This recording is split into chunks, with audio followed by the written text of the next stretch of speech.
Hello. What the heck happened there? Useless technology. You can go now, I think. Just double check. Yeah, we got sound. What useless technology, like. Quite handy that the walls are so thin. Just knock. Charlie! Help! Not that we needed her, but I don't know what went on there. That was weird. I had to like turn the. Well, I unplugged everything that I can reach. And then well, what did I do then? I went on to OBS, or Streamlabs rather, and yeah, I don't know. I actually manually, like, I deleted the mic and then added the mic again.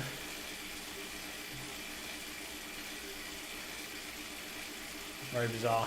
Very bizarre. Anyway, how are we all? I think I need a little bit more fan.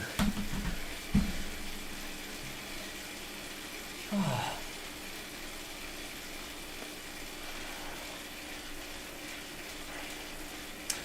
What event is this? This is the this is called the Kickr base training ride. 70 kilometers. So what's that, about an hour and a half maybe? Probably actually less than that.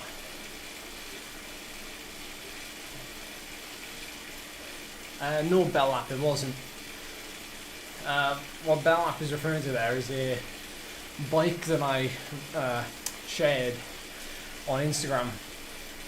It was a build by Tifosi. It's a Mons, same frame set as mine, and like same paint job, everything, but it's got like Campagnolo borers and some pretty nice gum tan sidewalls. That's nice. I'm joining you here, Phil. I'm joining you. I did see your comment on Phil Lovett's stream earlier, and I was thinking, damn, like he's actually doing it indoors. And it's a long old ride. But I suppose if you've got things, I guess, to keep you occupied, then there's no problem doing it, is there? Like, I think that's where the world has changed. You know, not only have you got like the distraction of riding on Zwift, you've also got the distraction of me, and you've got the distraction Phil Lovett earlier. You know, 4 hours on a trainer nowadays is a heck of a lot easier than 4 hours on a trainer 10 years ago.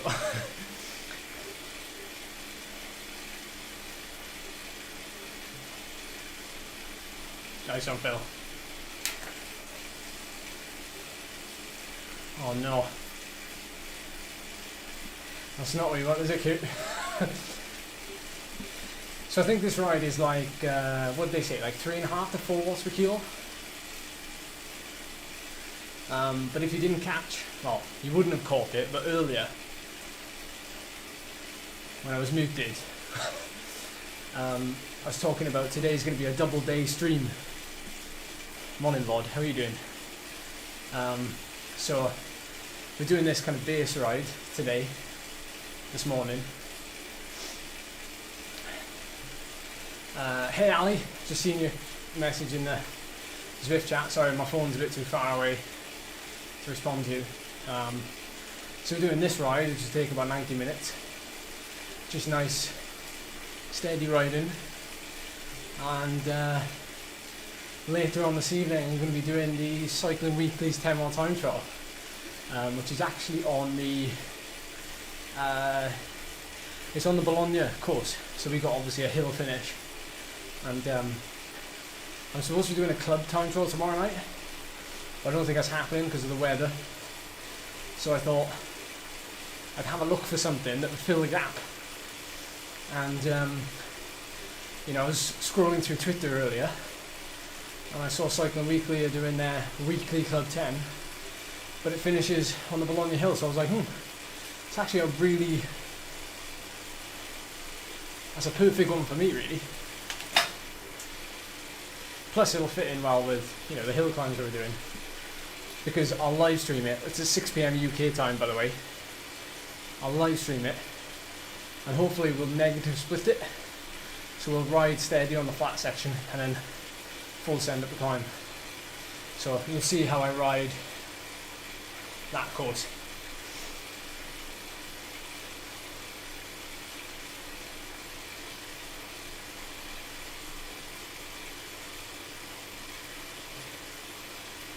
I really want to chase that fence.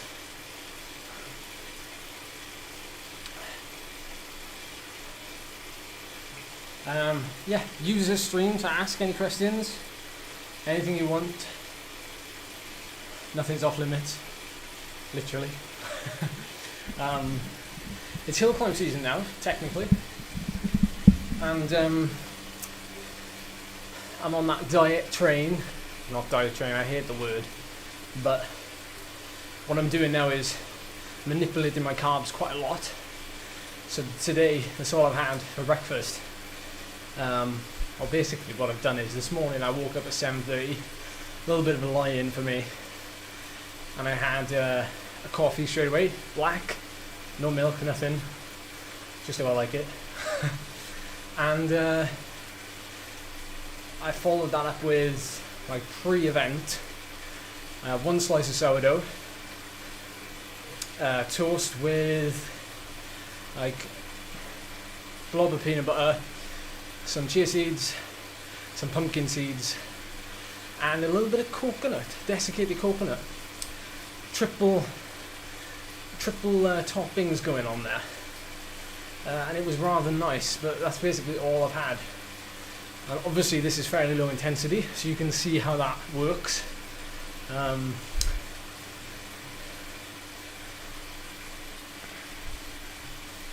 That's incredible, isn't it, Phil? That's absolutely incredible. Thanks for feeding that back as well.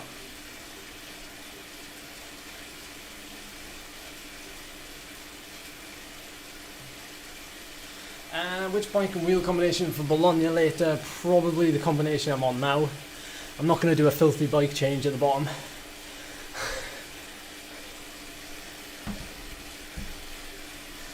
Sean Vinton, go away.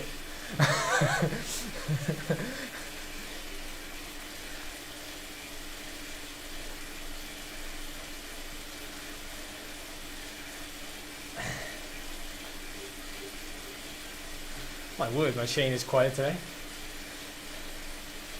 Not like the other day.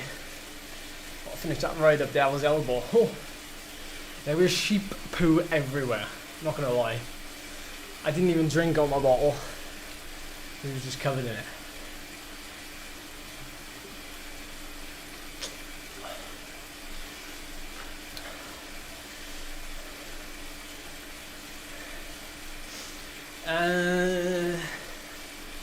Brasso.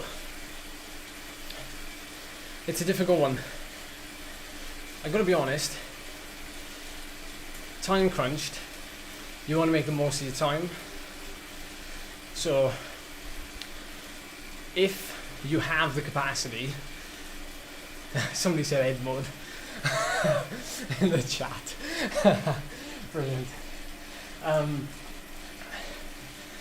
What I tend to do, what I like to see with the more conditioned individual who has 60 to 90 minutes of time to train a day, a good way of kind of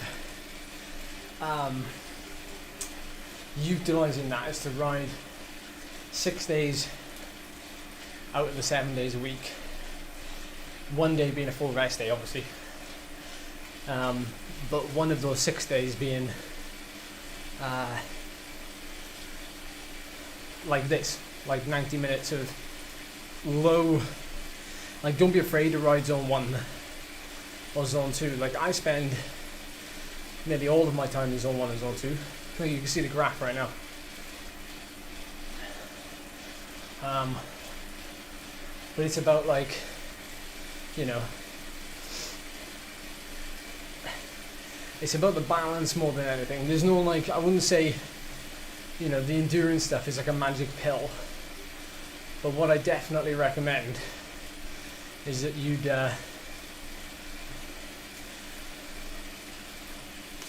yeah, you would. Oh no, what's good? Why is it swinging out? No.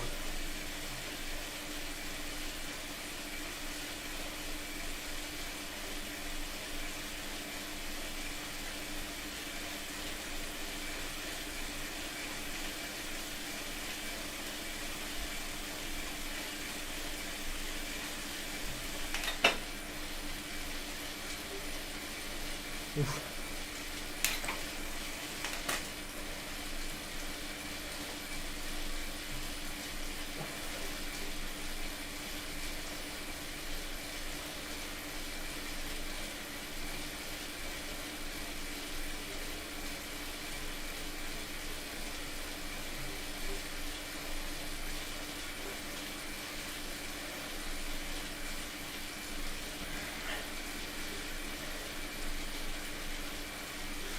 It's difficult, Mark.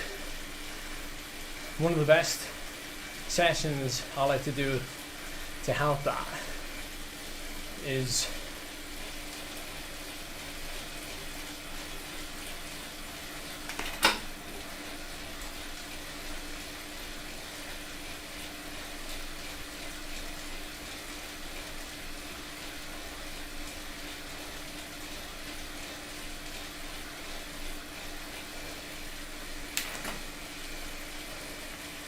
like upper zone 3 for a long period of time, half an hour blocks, things like that, but with like surges.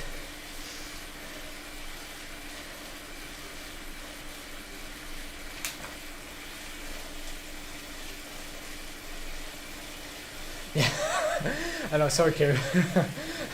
I did realise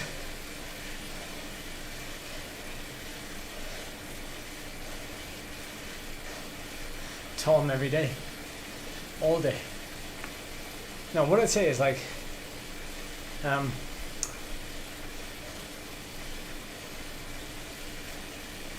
I feel like the crunch points in a lot of races are obviously when you're going over threshold. You know, everybody, it's almost like, you know, it's like when you watch like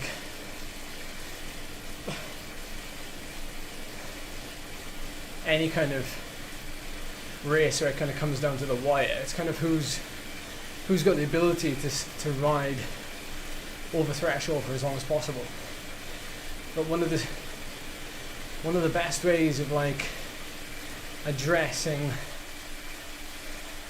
the weakness of that surge is to do, you know, the sweet spot over unders or the upper zone 3. The thing is with the upper zone 3s, like I used to do them with Tim Kenner, who was the performance coach at EF, and we used to do a lot of like, we used to do like 2 hours upper zone 3 with spikes like every 5 minutes. I tell you what, that would make you so strong. Like I know it would make you so strong right about that, but like it's amazing how that helps the body just get more efficient, even at riding at the real high intensity stuff. Oh no, it's not a headband, it's a cap.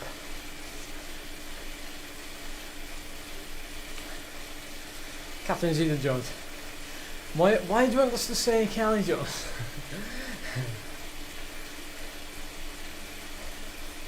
Yeah, spikes to zone 5, but well, it depends what you want. A lot of people like to do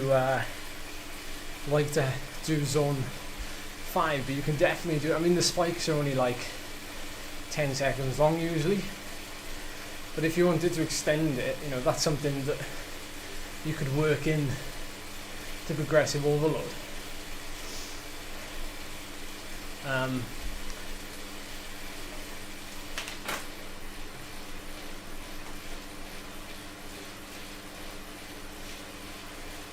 Phil, I was just saying earlier, there's going to be a stream. It's a double stream, so this evening at 6 PM there's going to be a Cycling Weekly 10-mile time trial, and I'm going to do that at 6 PM. So it's on Bologna as well. So it's quite a nice one for suspense.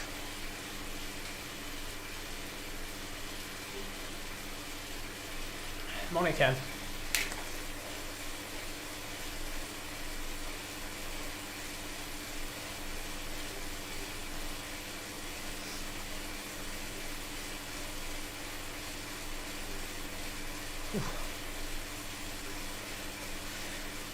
I can go as far as Llanfair Pwll Gwyn.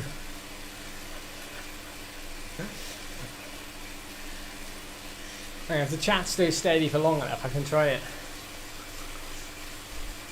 I'll try and say it slow then. Llanfair Pwll Gwyn, Gillgo Gary. I think people from North Wales are the only people who can say it. Fact.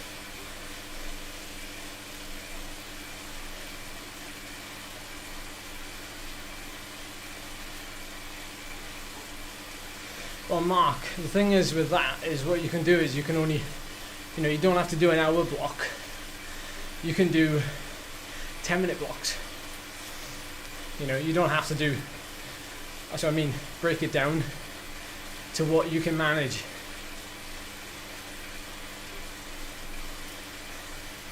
Yeah, to be fair, CTT would, wouldn't they? The average gradient would be like 2%. Alright, Bryn, alright. Show off.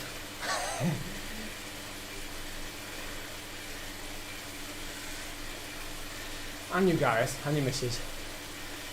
Charlie can't say it. I can't say it. Yeah, zone 1, zone 2. Don't be afraid to ride zone 1. Don't be afraid to ride it, especially when you're recovering. I've got very fit on just zone 1. In fact, in the last 8 years, 65% of my training, 75% of my training, has been zone 1. So you could say I've got very fit off of riding zone 1. Those of you that know will know. That's not accurate. Pop the ping. Microwave in mouse. Or biscodin wibbly wobbly. That's jellyfish in Welsh. Piscodin. So piss, godin, wibbly wobbly.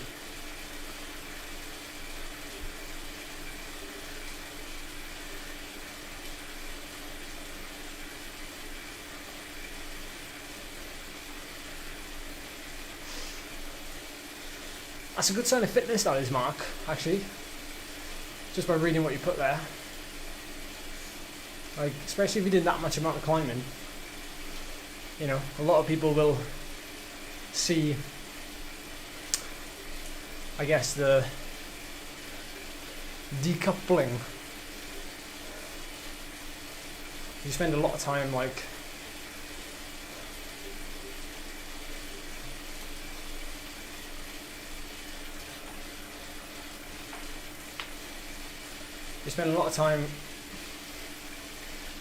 descending, I'd imagine. Yeah, you might be tired as well, Mark. What are you saying there, Phil? What are you saying?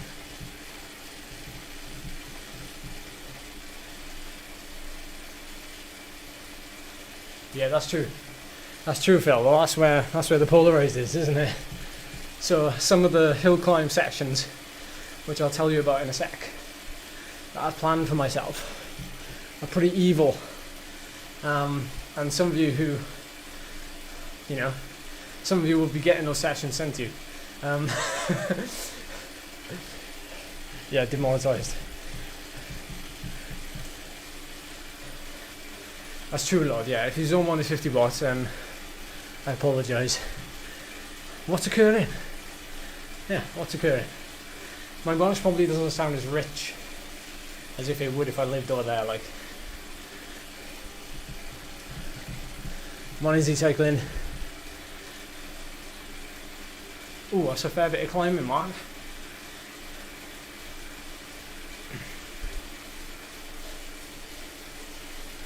Microdon. Sounds like a flipping dinosaur, doesn't it? Anyway. What's Ladybird? No idea. Didn't get taught that in school.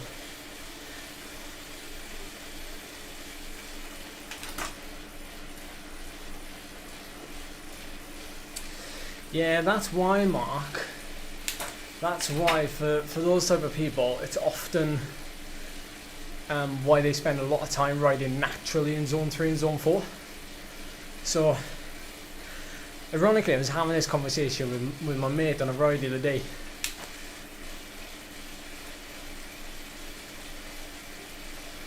No, Chris, the base building is not like that now.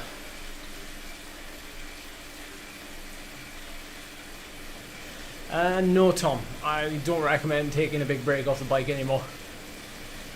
I recommend still riding, but riding for fun. Nice one, Michael. Anyway, back to that. Yeah, we were talking about how, like, so just hear me out for a second, so just pause the chat, otherwise I'll have to go back.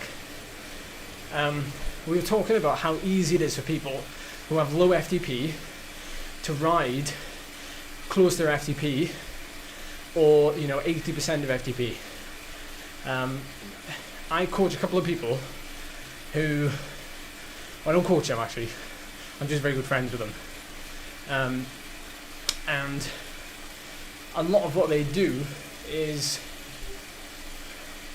a lot of what they did rather, was every ride they went out on, they were riding like an average of like 0.8 to 0.9 intensity factor, 80-90% of FTP for like 3 hours, 4 hours. And I was like, how is this possible? Like, if I went out and did that, I'd be absolutely ruined. But it comes down to, when you tally it up, their watts per kilo, even if they're riding at 80% of FTP, their watts per kilo is like 2 watts per kilo, or 2.5 watts per kilo. My watts per kilo at 80% of FTP is 5 to 5.2. So, like, yes, very true. Like, it'd be impossible for me to ride at near, 5.5 to 6 watts per kilo for 4 hours. That would be then the equivalent of me riding at like, 0.8 to 0.85 intensity factor. And it's interesting. So when people start out cycling, particularly structured, I often try to get them to do less of that time in there and more of the time going easy and more of the time going hard, because they're so used to doing that middle ground stuff that I feel like it's time that they now had a taste of what 400 watts is like for a minute. I'm sure some of you can relate to this. Like, you probably know a couple of people. There we are. My chat is over now. You can start populating again.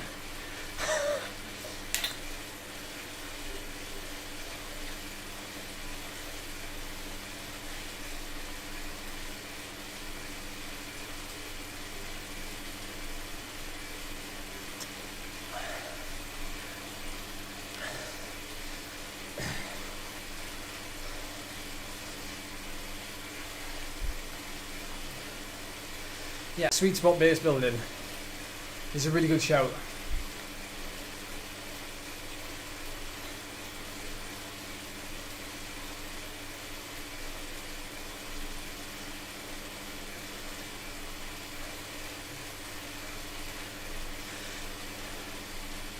See, I find the opposite of that, Meals. I find the fitter I get, the harder it is to dig deeper.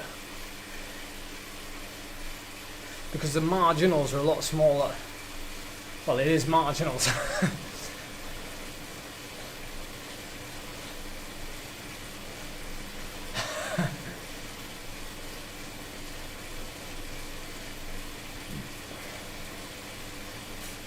Yeah, trainer roader advocate for that, Chris. Yeah, definitely.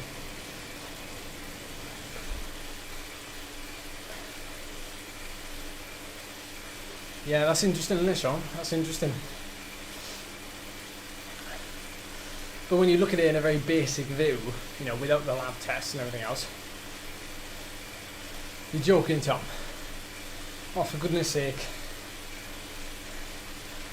By the way, guys, that's another hill climb that I entered. That's been cancelled as well.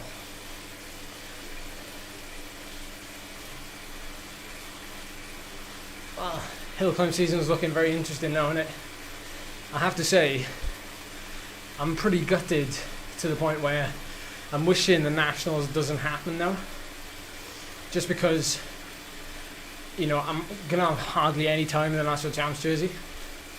Now, obviously, I'd have to, if I want to, a lot of people say, like, I should try and win the Nationals to retain the stripes. But really, I think what the Nationals should do, my humble opinion, but if you're going to cancel so many hill climbs up until Nationals, you shouldn't hold the Nationals.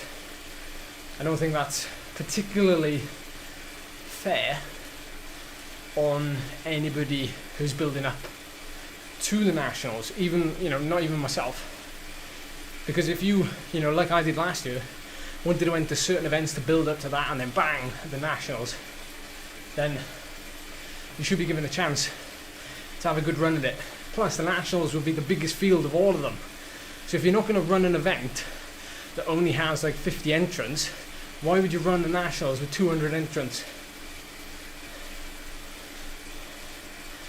Michael, the logic is that you get a lot of people in a very short space.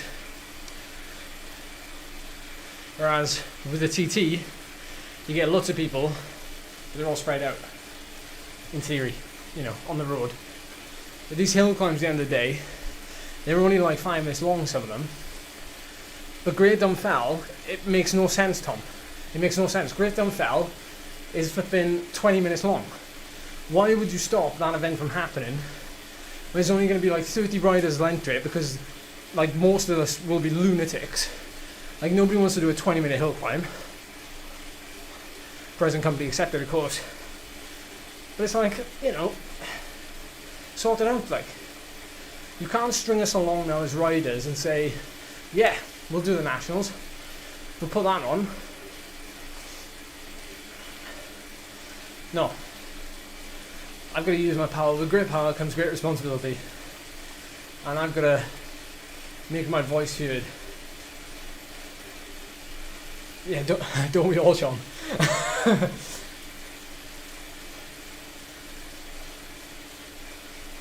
Yeah, do a Kevin Hart on it, Lord.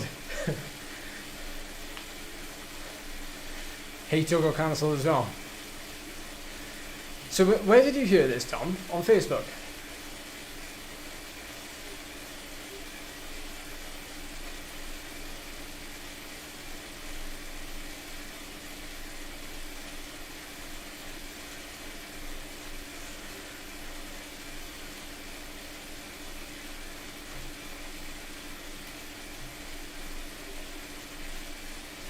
Like, in all honesty, like, Scott, I know you're listening. Like, I don't want the hill climbs to be cancelled. But I can't see how you can run the Nationals when you've cancelled so many others. I just can't see. There's no, you know, there's no logic in that. And again, it's totally unfair on the athletes who are preparing for it.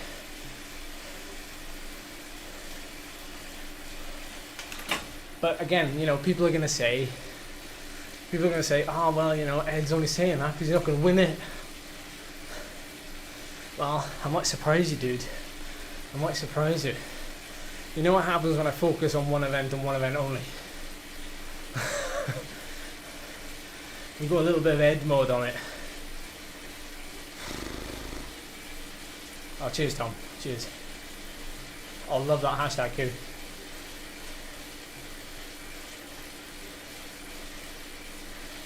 Well, I don't think Remco's been training indoors, is he?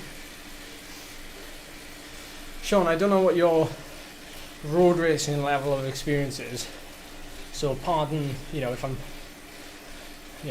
I'm missing anything big, but like, what I'm saying is, I've raced a number of events, and it's been iffy at most events.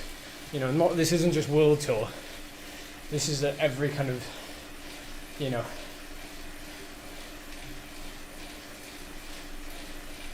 I've been on some descents in races. I've been, Tour Portugal, crikey. Anybody could have died, pardon the phrase, but like, people could have literally died. And I know we're talking about, what you then call a professional cyclist, so they shouldn't be making those mistakes. But like, you're in the hands of the organisation. You can recon it as much as you want. At the end of the day, if it ain't safe, it ain't safe.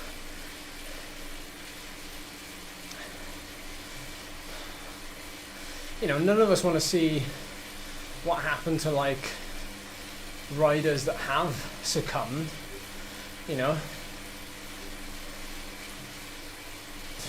It's just like, I've been in races, well, not races, maybe one, where a rider has passed away.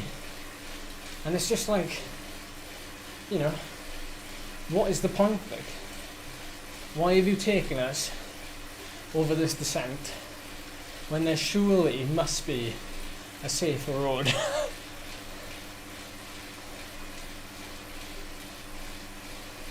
Oh no. It's not one of the reasons, Tom. No, the main reason is the whole model and what they expect from you rather. I really want to change that model, but for the time being, I'm sitting and watching, which is something, for those of you that know me like quite well, which I guess most of you do, but if you knew me as in, spent a lot of time with me here, for example, you know that I'm a listener, and at the minute I'm sitting back and listening and watching rather than commenting.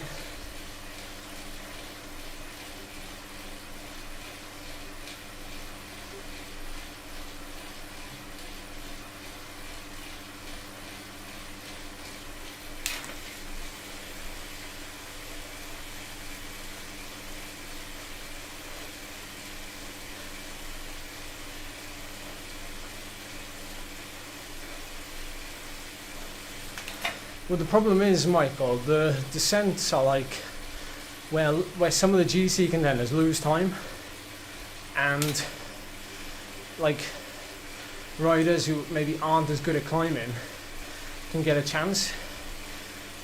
Everybody has their day, sort of thing. So you can't, No, not at all, Phil. I love listening. I love it. I'm a people watcher and a people listener. I'm the peloton listener.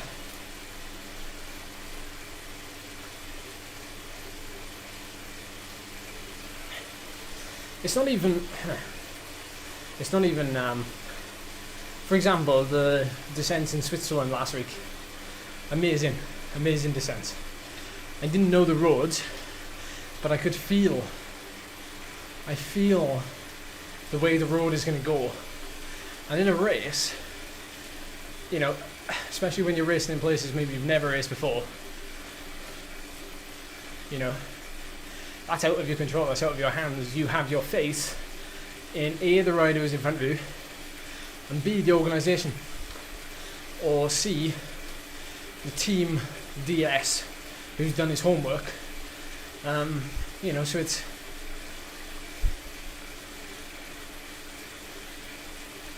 the model, what I mean by the model is like, so how riders are signed up and scouted, how riders are paid, how riders are used and seen in the team, like social media, that's another aspect of it.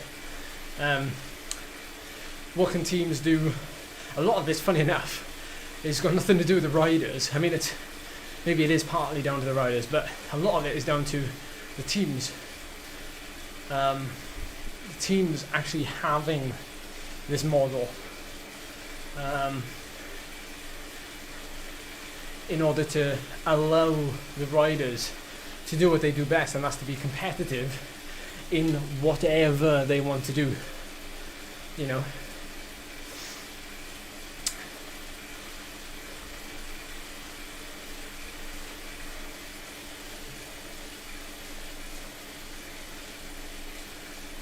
My head's getting a bit warm now, actually.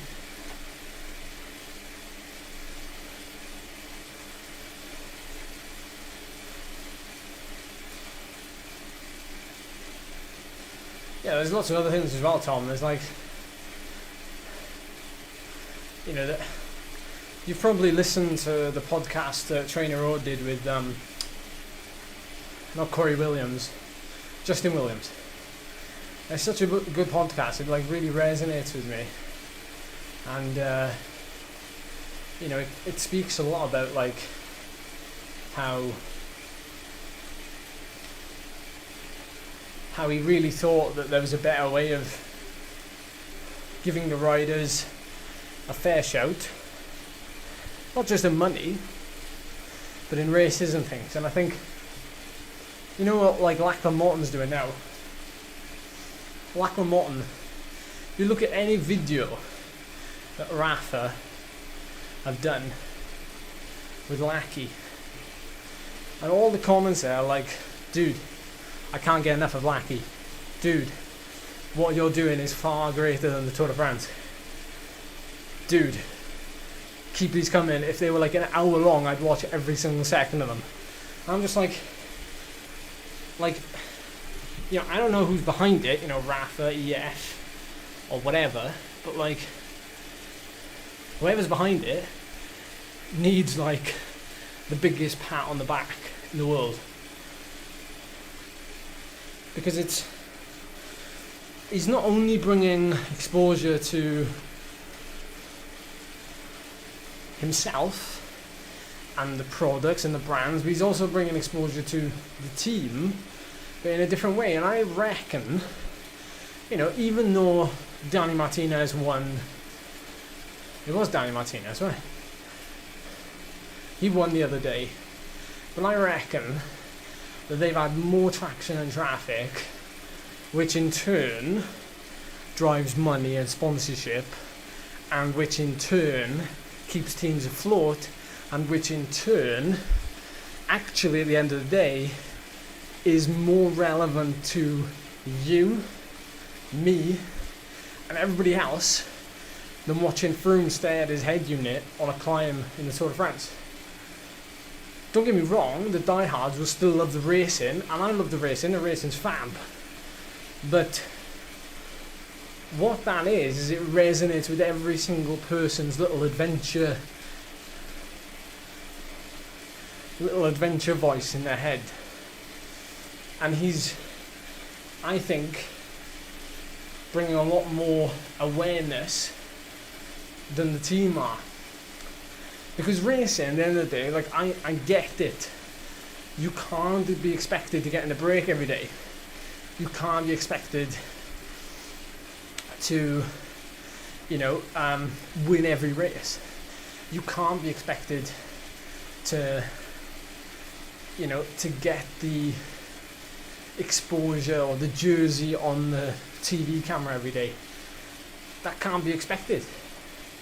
You know, I think long gone are the days where, you know, a team manager will say in the team bus, will go, right boys, today we need at least 2 of you in the break. If there's 8 of you in the break, 2 of us need to be in there, definitely.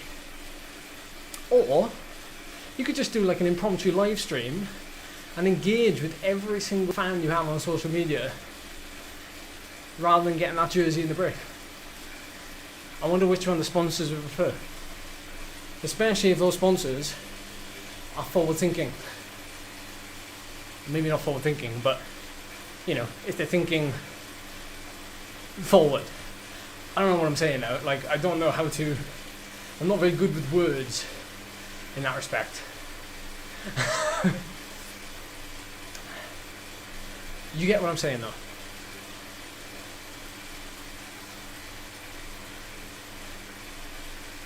Sorry, that was a heck of a rant there, by the way. Not that it was a rant, but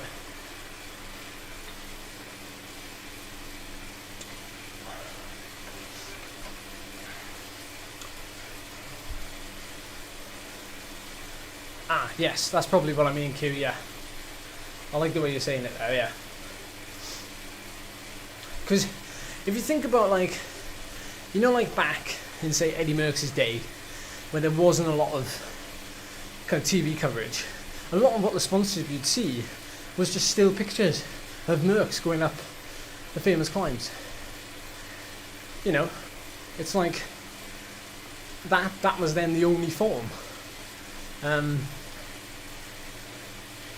You know, that was the only form of kind of publicity you'd get apart from standing on the podium.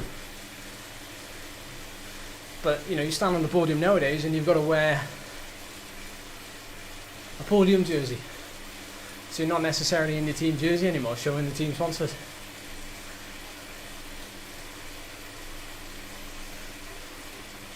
How do I deal with long drives to hill climbs? I've not mastered that.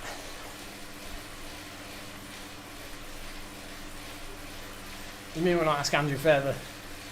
He seems to drive about like all over the country doing it. Ranted. I'm working on getting a motorhome sponsor so that we can so that we can drive across the UK. I reckon that's probably the best way to do it, Tom, actually. Or get a really cheap van and sleep in the back of it. Because it costs a lot of money, you know what I'm saying? It's not cheap. Thank you, Chris.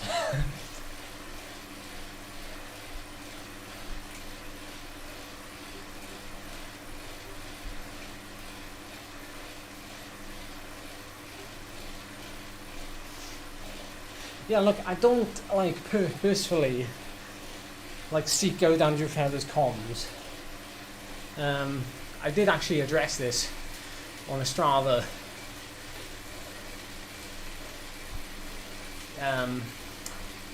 comment, but I needed a van, love it. I needed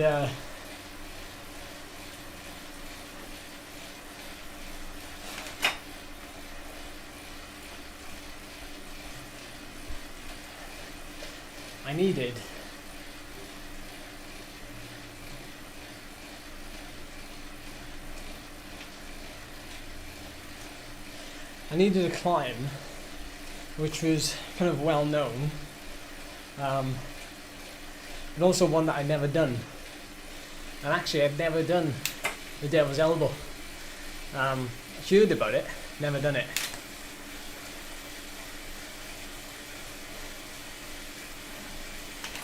And like the thing is with Andrew Feather, you know, he's very strong, but he seems to be very strong all year round, and he keeps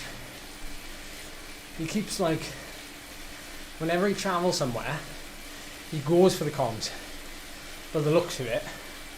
I have no idea if there'll be a Zwift World Championship this year, no idea. And so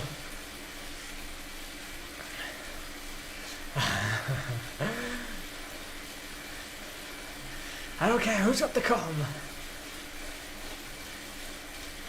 Yeah, there's a video coming this evening actually, the power overlay video of me going up there. So for those of you that have never ridden the climb, you'll be able to see it from, well, my handlebar perspective.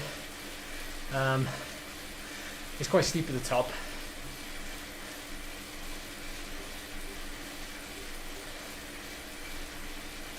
But I think with Fender, like I said, he's very strong all year round. You know, he goes for the big climbs. You know, he loves them, and you know, he obviously goes very well at them. So it's good training for him. But I only really go for them when I feel like going for them, or when I feel like I'm prepared enough for them. And also, it goes a long way to, like, people said to me, like, you know, be careful that you don't go for too many comms, because you'll just be known as that guy. You know, you'll be that guy that goes for all the comms, and you know, you'll people will turn your nose up on you, like. And I'm not really afraid of that, because that's never been my driving factor. My driving factor has always been to choose one and just hit it as hard as I can, and that would be, you know, my only effort. You know, like, no, me and Scott are like that. Don't worry, me and Scott are like that. No, like, you know, because definitely all that we have at the minute is Strava, but like,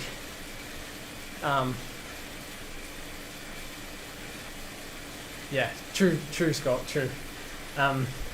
You know, this is why I want to do things like, you know, the Total Stations, or, you know, the Marmot, or the North Coast 500, you know, things that I enjoy doing on my bike. And then at the end of the day, if we've still got 7 watts per kilo for 20 minutes, you know, all good. But you know, I'm not gonna do it purely for the comms. You know, Anthony, who I ride with a lot, I've ridden with Anthony for years, and he's always said, like, to people who he rides with that I don't ride with, and they've always said, like, oh, you know, Ed was third on that comm the other day. Anthony would go, yeah, I was with him. He, you know, the comm was like 5 minutes. He did like a 4-minute interval, which, by the way, if I'd kept going, I would have taken the comm, like, by a huge chunk. And then he stopped. He turned around, and then he rode down the climb, and then he rode with me to the top. And like, that's, you know, if I'm doing my interval, I'm doing my interval. Like, I'm not going to let the comm decide. And so a lot of people, like, poof, it blows their mind, you know, that, you know, I won't always go for it. I won't always, you know, I won't give in to that sort of thing.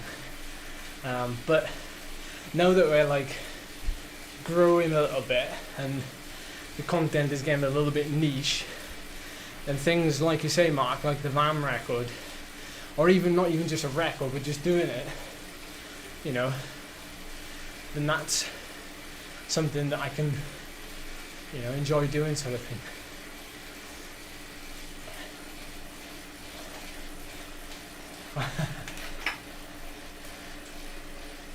Great question, David. So a week and a half ago, 100% nails.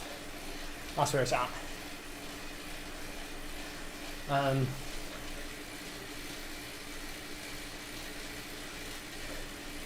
Yeah, 2 weeks ago, I did a 15-mile time trial, which took me 31.5 minutes. So I broke course record on a road bike, and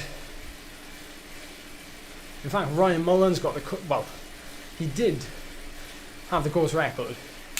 He reckoned he did a 30 flat, but it was never approved. But then I broke the official course record. I did like a 31:20 on road bike. So he, my power from that was like 385 for 31 minutes. My FTP is supposed to be something like 382, 383-ish, 380. So, you know, I probably can't do that for an hour. But then again, you know, 380 is like 6.4 watts per kilo. So So if I could actually do that for an hour, that'd be pretty mad.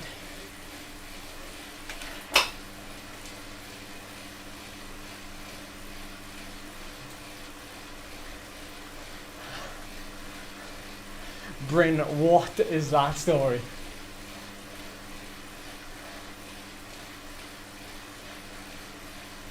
Oh, Johnny. Well, some of you might have recognised his name in the chat, Jonathan Hopkins. Yeah, Johnny. Johnny's like my big brother, basically. And he was just like, I knew he was going to come and say something, so I was like, can't talk now, Johnny's coming.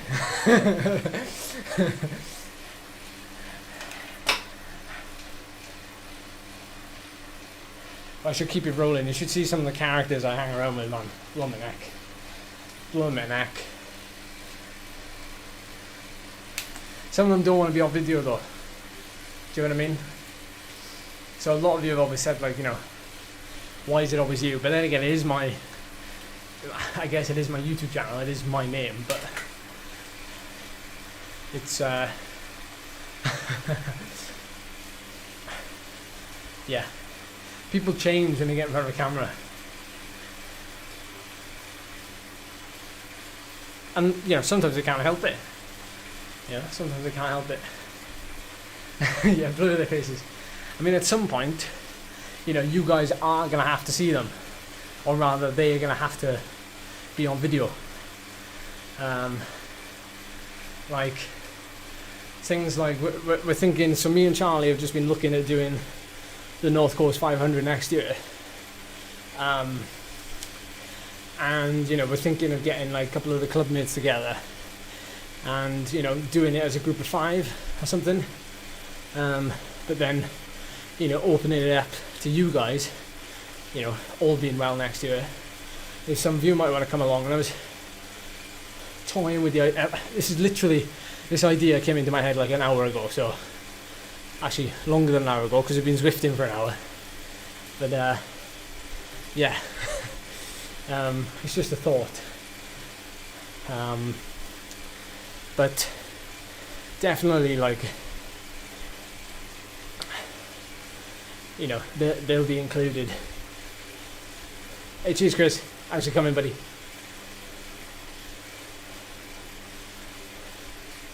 Oh, Tom, you just reminded me. So, I was going to tell you what the 2 sessions that I've planned for myself are.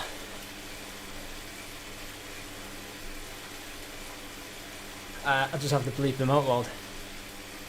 So, one of the sessions is, they're both really short, but one of the sessions is like 1 minute at 480 watts, which is 8 watts per kilo. And then straight into 1 minute at whatever I can sustain. In other words, max. I'm thinking like 550-ish, because a max 1 minute is about 660. So I'd like to think I can do a little bit less than that. That would have an average over the 2 minutes of 8.5 watts per kilo. And then I was thinking of resting for an ample amount of time so I can repeat it 4 times. What's that in FTP? It's about 135%, I think, and then up to 150. So the other session then is like starts at 500 watts, so that'll be like, I don't know, what's that, about 140. 140% of FTP, 20 seconds of like 30% of FTP, so quick rest, and then 40 seconds of like flat out, basically.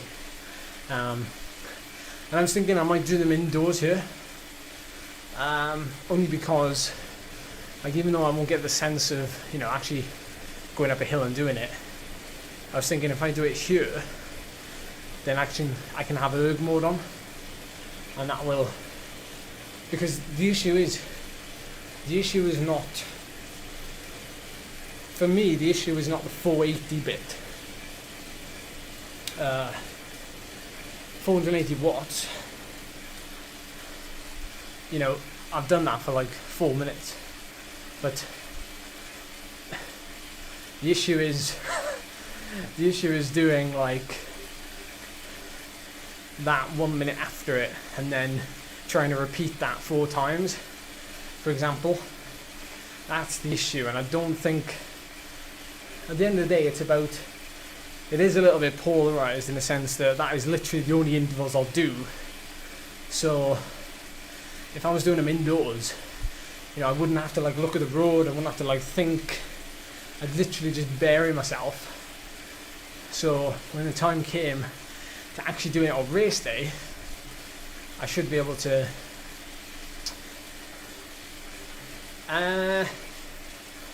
yeah, well, it is a little bit specific for nationals, yeah, but it's also specific for, well, unfortunately, now you mention it, Tom, a lot of the climbs that are going to happen are short ones, which are ones I'm, you know, likely going to struggle on. And the reason why I'll struggle on those is because I'm a lot different. My whole kind of physiology is different. As an endurance athlete as well, I've got that switch for like, it's basically like a safety valve, so it stops me from emptying the tank, because I'm always like, hold something back for the finish. The thing is with like, you know, hill climbs that are 2 minutes long, I can't do it. I can't like push myself over that kind of duration, because it just doesn't resonate with me. It's very strange how people are so strong over 2 minutes.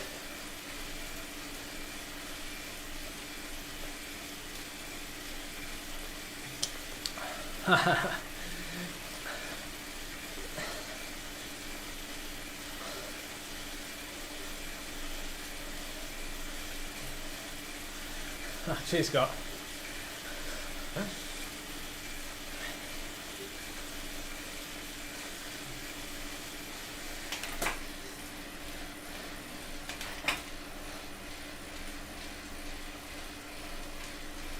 Got like half an hour left.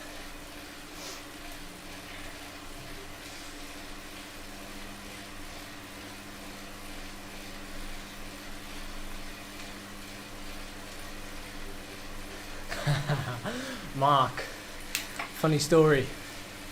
I was offered £100 to take that com. I was actually offered it like 3 days ago.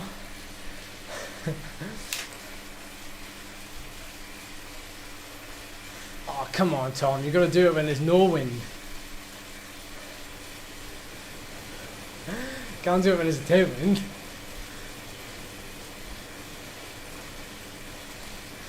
When I went up Dunkery, we had a crosswind, which I thought, well, it's the best we can manage, but I'd rather have a still day, so that people can always come back and try to beat it on a still day.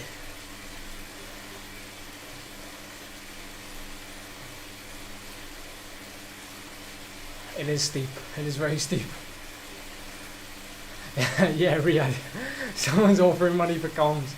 But I told him, I said it literally just about paid for the petrol for me to get there and back.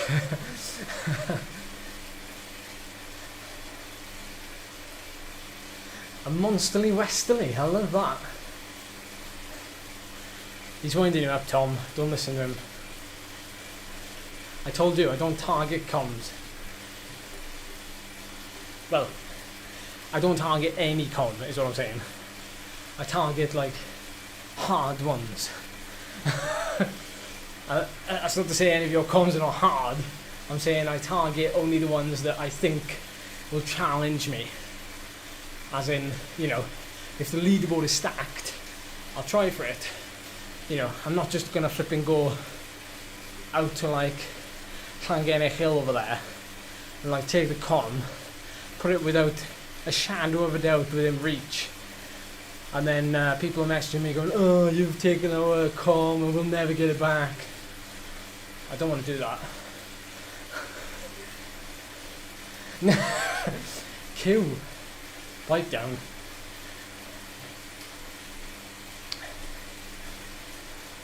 I'm sure that's why people want me to do it, Gareth.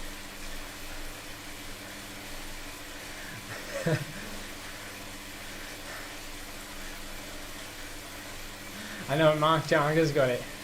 He's related to Mick.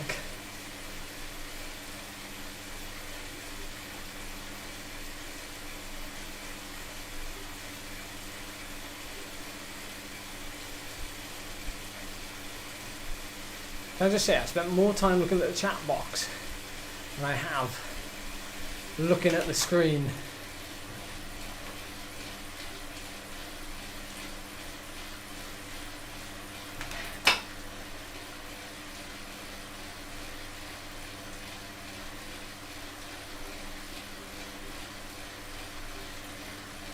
You have to send them over, Gareth.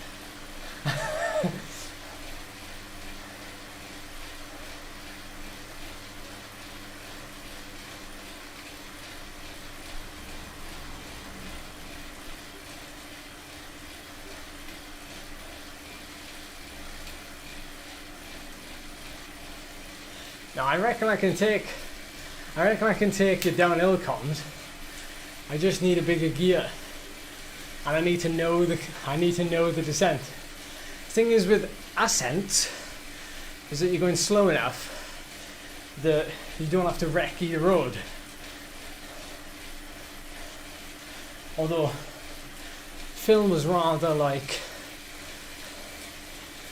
gobsmacked that I was able to ride a minute faster than the com on Dunkery, even though I'd never ridden the climb before in my life.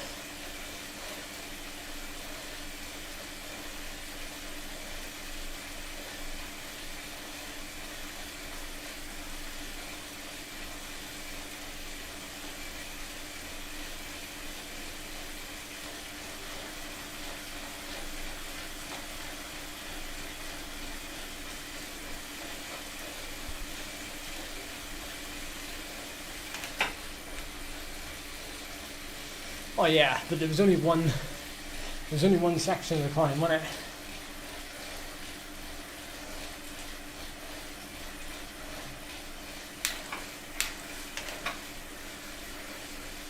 Where are you, Phil?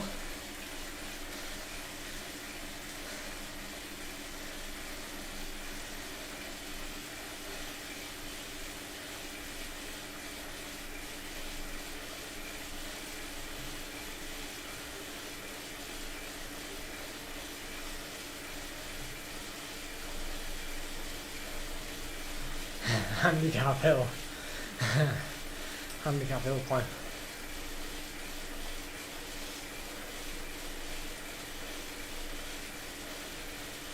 Hey Nicholas. I shouldn't be a hero, dude. I'm just a little boss man.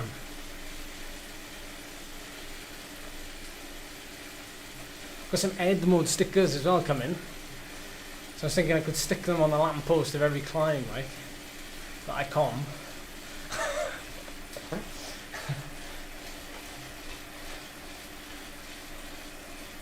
Maybe I'll stick them on my frame.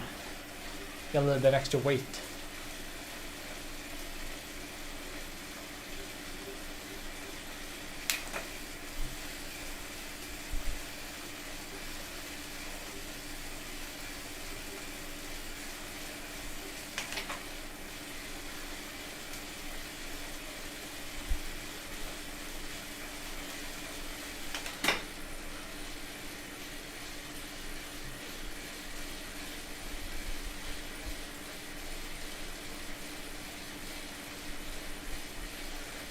Slap the sticker.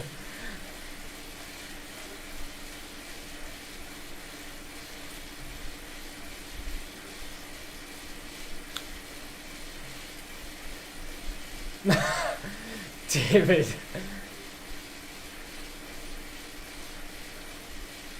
Oh, that's a good place to put it, Scott.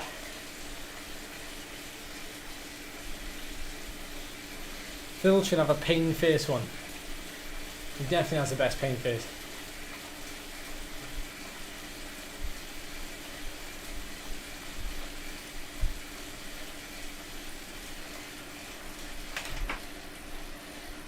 Yeah, Marmot is off, yeah. I haven't made that an official video, but yeah, I mean, you'll probably guess that anyway. It's just not worth going out there now when the quarantine's been put in place, because of course, you know, that kind of takes me out of some of the hill climbs then, doesn't it? Not that there are many of those now.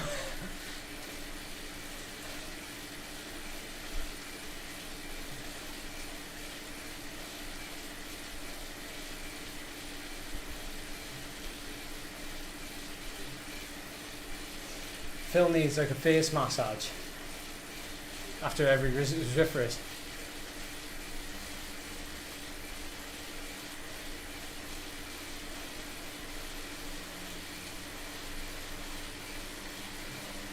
I was saying to Phil, Mark, that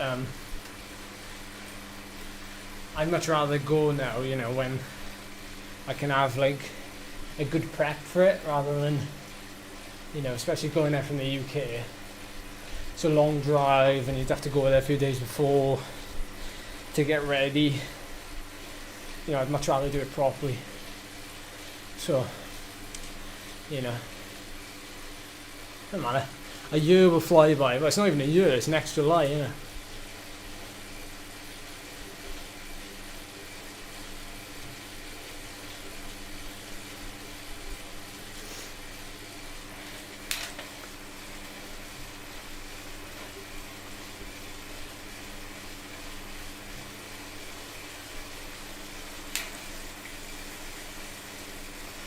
Yeah, the entries have been moved now to next year. Yeah. Phil's already sorted it. Top man is Phil.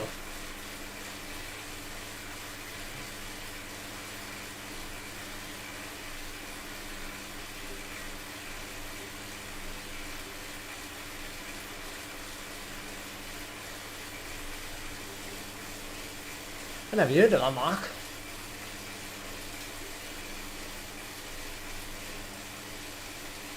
I obviously know there's an uphill climb.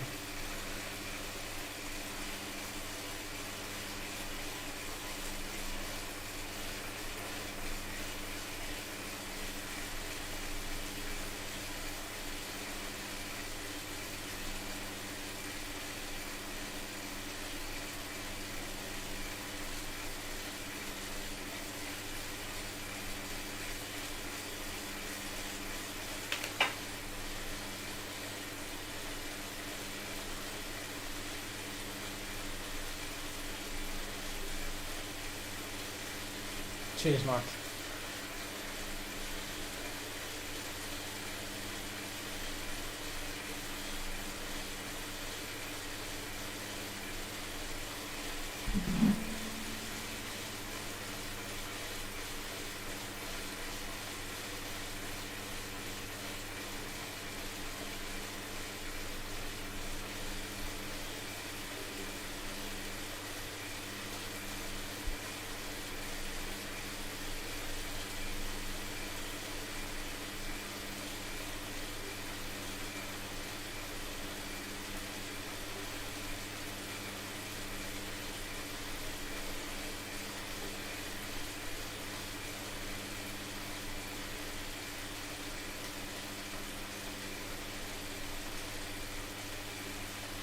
Oh yeah, just looking at it now.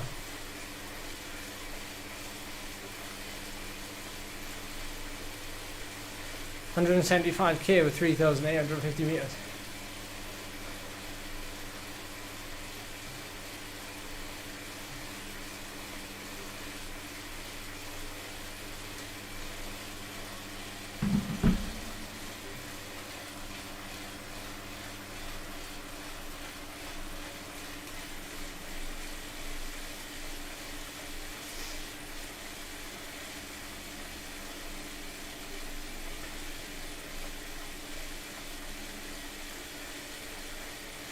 Yeah, I think it is. That's what I just read.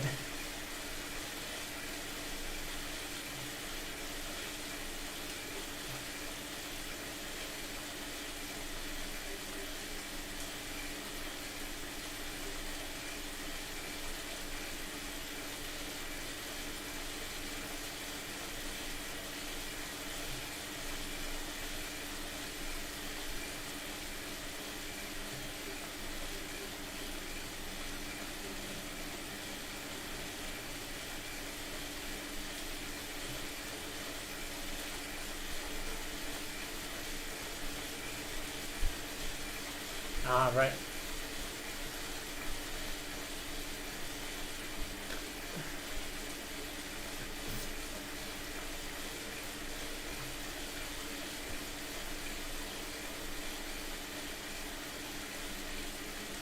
It's a fair ride, 175k. Doesn't matter how flat it is. Hey, morning Zach. Morning, morning.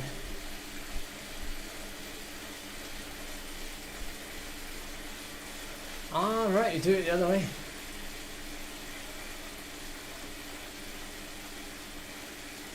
Long time no see, Zach. Well, to be fair, seen you, I have seen you on Phil's live streams. I've not been live streaming recently much.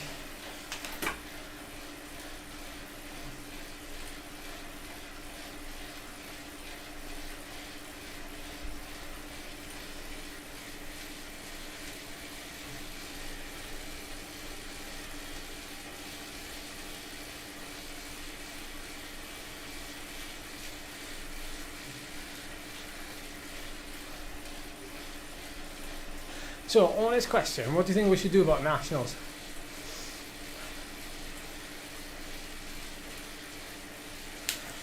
Because I emailed another race organiser yesterday, the day before. I said, what are the chances of your event going ahead? Because I've got to weigh up two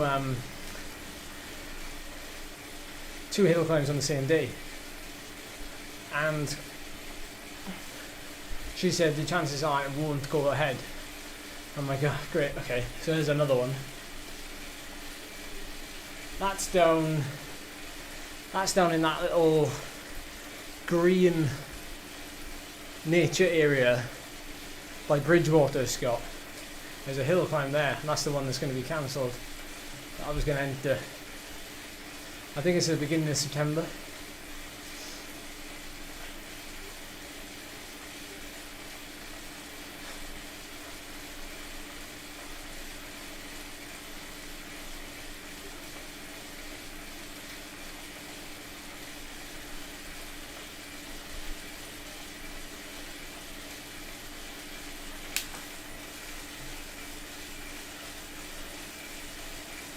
Well, she said she was going to a meeting and that they were discussing everything there and then.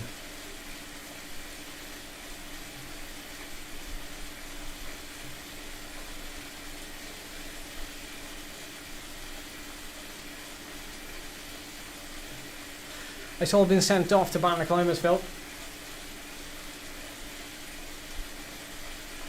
All been sent off. I'm guessing they're pretty busy actually after the Tour de Stations trip.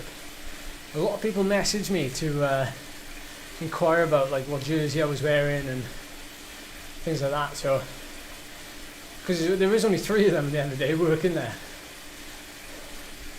They've had to move warehouse 3 times in the last 16 months, I think, 18 months.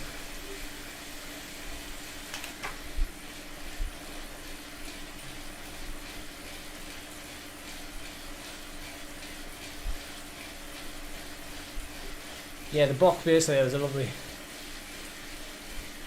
Oops.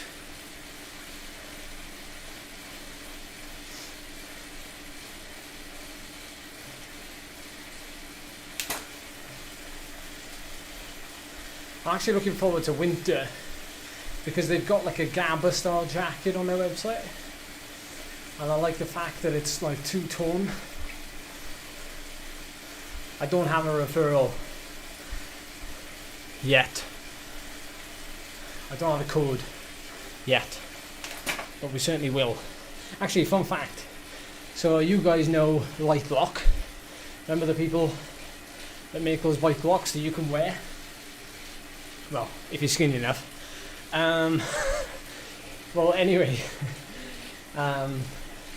my affiliate link was used 100 times in the last 2 months. So if you bought a Light Lock, then I am incredibly grateful, because you basically helped me pay a month's worth of rent, basically. How mad is that? How mad is that?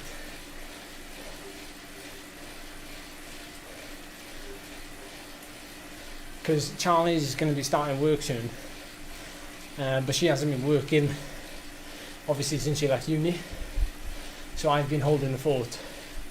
I've been paying rent and bills, so you guys have just helped us pay for rent. And if you want to buy a bike lock from Light Lock, it's EDLAV10, the code at checkout for 10%. Hi Ryan, doing well, thank you very much.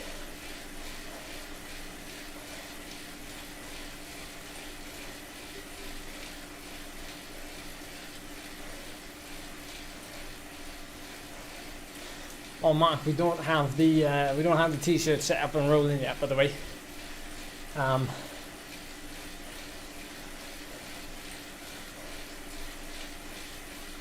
they will be coming soon. Scott, you tried that one before.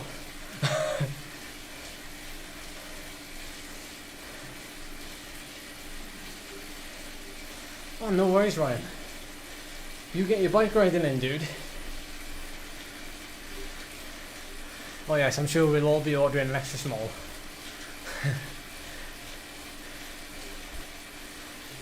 They got some nice t-shirts there already, actually, Bynea Climbers. Check them out. Like, they've got some, climb names on them and some nice slogans, although I think our slogan that we came up with was the best. Watts per kilo is a piece of cake. That's brilliant.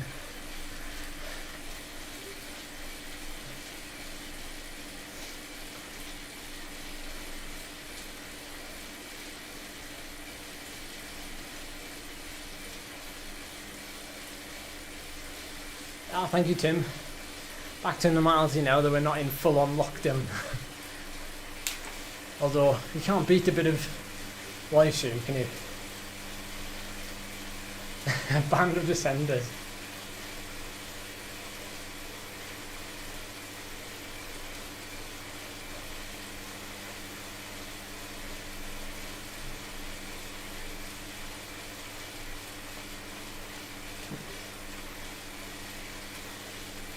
Yeah, it's only a hill, get over it. They're a great bunch of people as well, actually. That was the first time I met them. I was at the tourist stations. And it took a bit of getting used to the accent, they're all from Newcastle, so. But no, great group of people.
Yeah, I do have the summer jerseys. I have two. One is just the plain one, and the other one, they did a personalised red, white and blue band, so I can always wear it on the arm.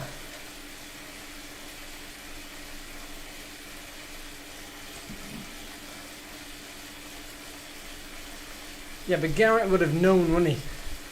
Garrett would have known like ages ago.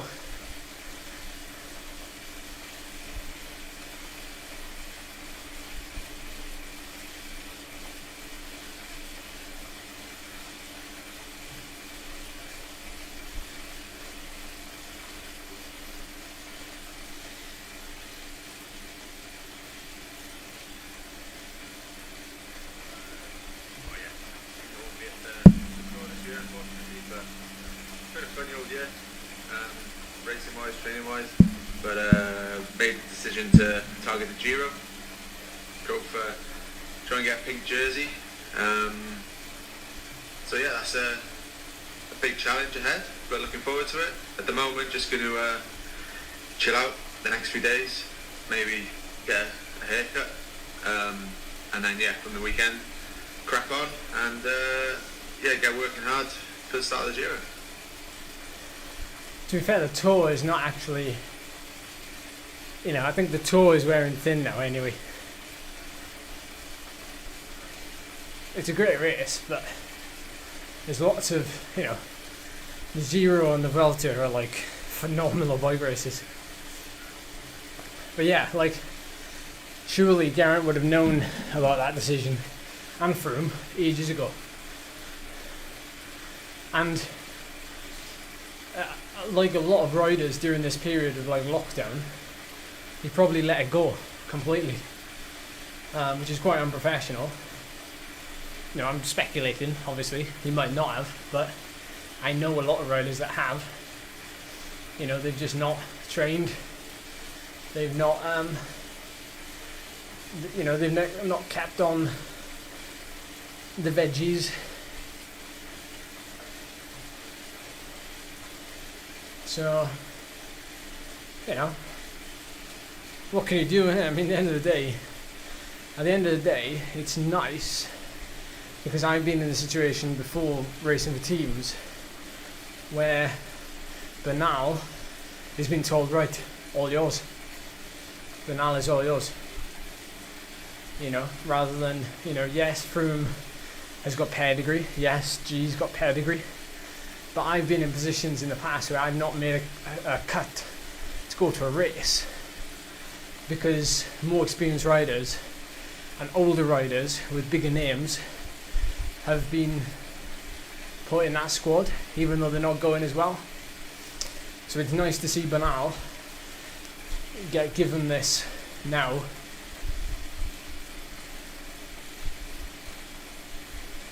No, Justin, I've never actually done the struggle.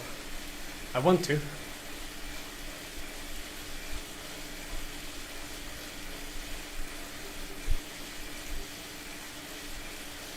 Well, you'd be surprised, Mark. You'd be surprised. Because at the end of the day, it's that old school mentality of those riders will draw the fans in. Those riders will draw the publicity. Those riders will draw the money. But the thing is with Ineos, they've got Bynea who can potentially win. Although saying that, he was a little bit iffy last week, or the week before.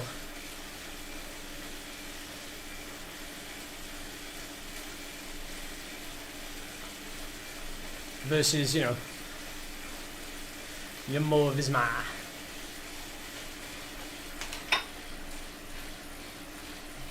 Oh, definitely. Definitely, kid, definitely.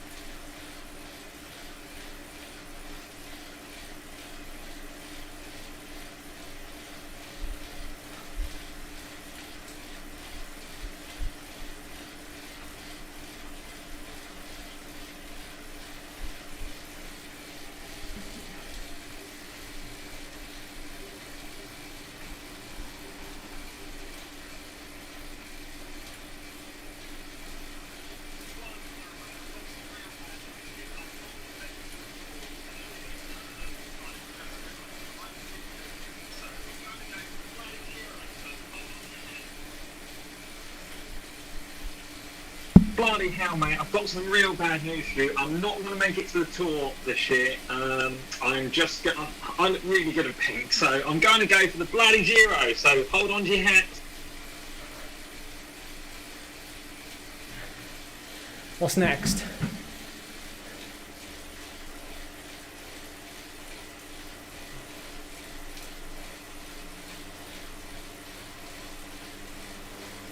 Yeah, we need the spice, don't we? Definitely. We'll do a bit of a spice run, in the words of Star Wars. That was Scott, that was people.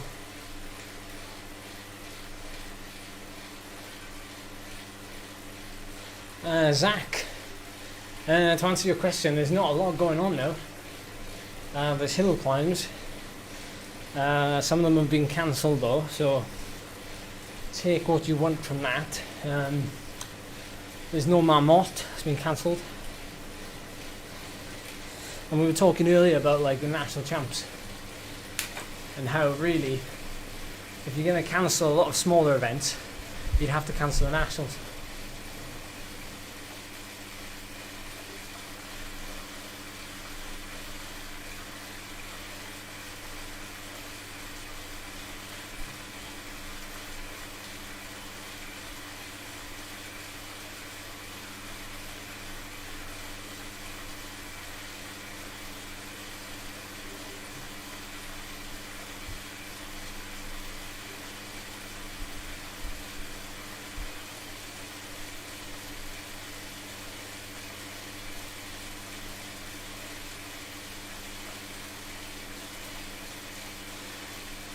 Well, it would, hypothetically, yes. So, to be honest, if it comes from me, people are going to think I'm saying it because I might not win the nationals. But in all fairness, if we're not going to have a national, if we're not going to have hill climb races, why just have the nationals? That's like having no road races, no Tour de France, nothing, but then having the Worlds.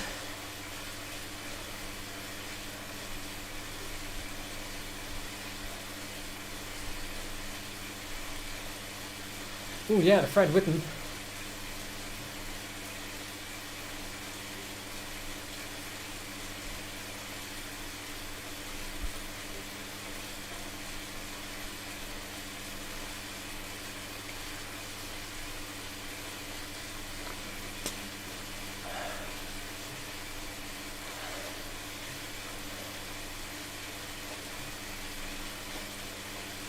Five?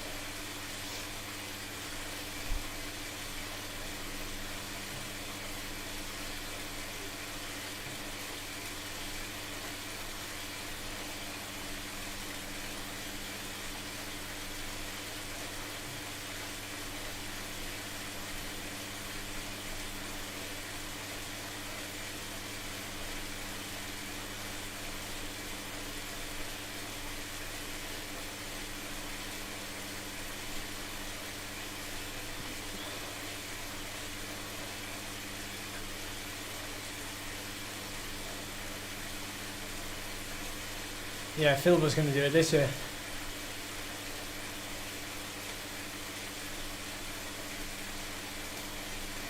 Ed morning engaged.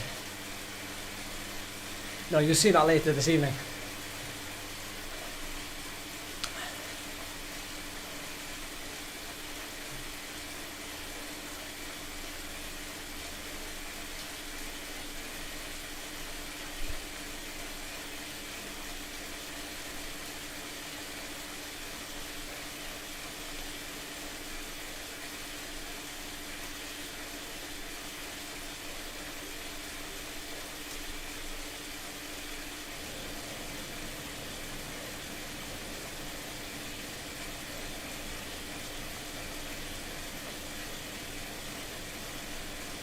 Positioned in the top 15 here. Going with the surges.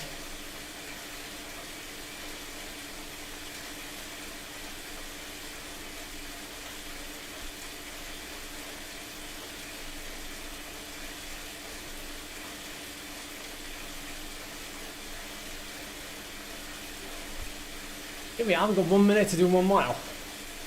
You'll be fine.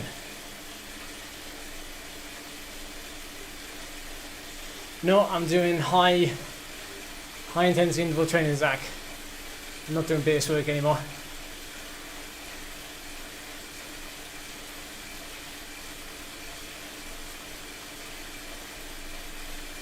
Because I'm still training for hill climbs. That's the biggest problem with a lot of people. They think that nothing's going to happen, so they back off. So I'm still going to keep doing it, just in case. Plus it'll serve me well for next year.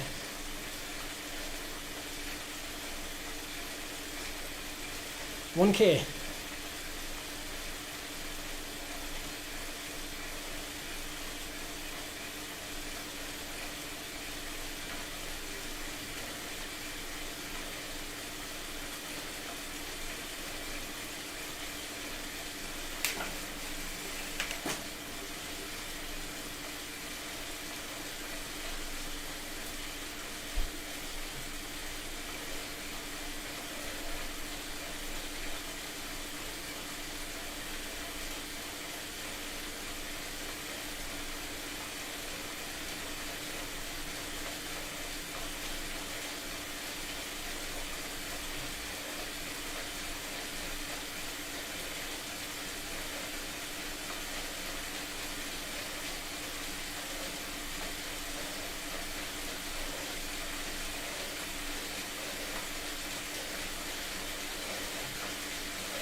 I haven't actually seen it.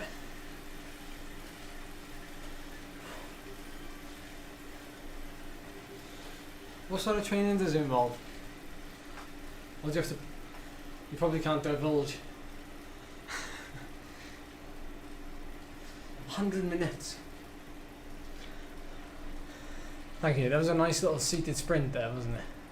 Well, not really a sprint, but more of like a wind up. It was a bit like a Phil Lovett sprint earlier, but not quite as long as Phil's.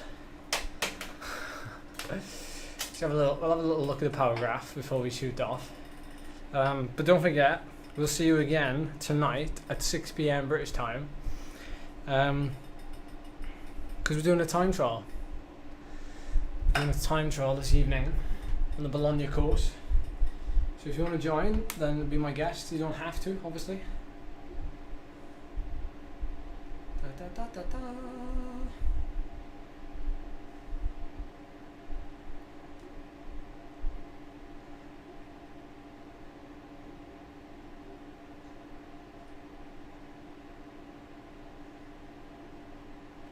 Nice. 61 TSS.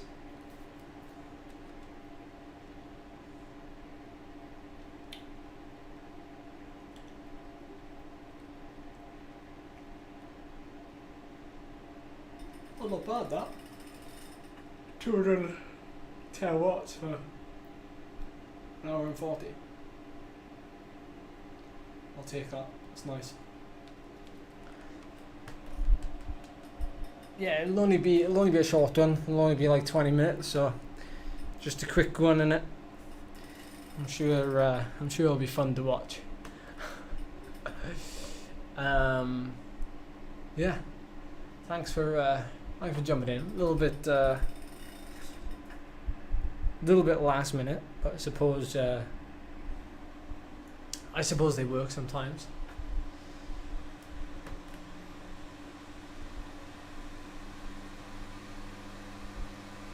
Yeah, John, that sounds pretty good, to be honest. 3 times a week is alright, yeah. 3 times a week is okay.